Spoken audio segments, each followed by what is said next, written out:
തന്റെ ഓർമ്മ വെച്ച കാലം മുതൽ തന്നോടൊപ്പം എന്തിനും കൂടെ നിൽക്കുന്ന ചങ്ങായിമാരെ കൂട്ടിക്കൊണ്ട് കേരളത്തിലെ ആദ്യത്തെ ലൈഫ് ടൈം വ്ലോഗ് എന്ന് പറയുന്ന സെഗ്മെന്റിലേക്ക് കാർത്തിക് സൂര്യ എന്ന് പറയുന്ന വ്യക്തി കാലെടുത്ത് വെക്കുകയായിരുന്നു. പിന്നീട് അങ്ങോട്ട് കാർത്തിക് സൂര്യ എന്ന് പറയുന്ന വ്യക്തി ചെയ്തു കൂട്ടിയതെല്ലാം ചരിത്രങ്ങളായിരുന്നു, ആർക്കും തിരുത്താൻ കഴിയാത്ത ചില ചരിത്രങ്ങൾ.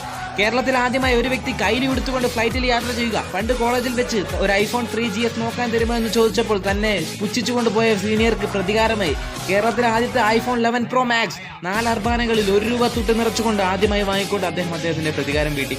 അതിനുശേഷം ഡെലിവറി ബോയ്ക്ക് ₹1,00,000 ടിപ്പായി നൽകുകയും തന്റെ അമ്മയ്ക്ക് ഒരു കൊലുസ് വാങ്ങാൻ പോയപ്പോൾ താൻ എന്തെങ്കിലും വാങ്ങുകയാണെങ്കിൽ നേടുകയാണെങ്കിൽ അതിന്റെ ഒരു പങ്ക് മറ്റുള്ളവർക്ക് അല്ലെങ്കിൽ തന്റെ സബ്സ്ക്രൈബേഴ്സിന് നൽകണമെന്ന് തന്റെ ആശയം മുൻനിർത്തിക്കൊണ്ട് തന്റെ അമ്മയുടെ പ്രായമുള്ള മറ്റൊരമ്മയ്ക്ക്, ഒരു ഹോട്ടൽ തൊഴിലാളിയെ പാവമ്മയ്ക്ക് തന്റെ അമ്മയ്ക്ക് വാങ്ങിക്കൊടുത്ത് അതേ തൂക്കിയുള്ള സ്വർണ്ണം വാങ്ങിക്കൊടുത്തുകൊണ്ട് അദ്ദേഹം നാം എന്തെങ്കിലും നേടുകയെങ്കിൽ അതിന്റെ ഒരു പങ്ക് മറ്റുള്ളവർക്ക് കൂടി കൊടുക്കണമെന്ന ആശയം ഉയർത്തി കാണിക്കുകയായിരുന്നു. അതിനുശേഷം മൈജിയുടെ ഷോറൂം ഉദ്ഘാടനത്തിന് വന്ന അദ്ദേഹത്തിന്റെ സബ്സ്ക്രൈബേഴ്സിനെ വെറും കൈയോടെ മടക്കാൻ തയ്യാറായിരുന്നില്ല. അദ്ദേഹം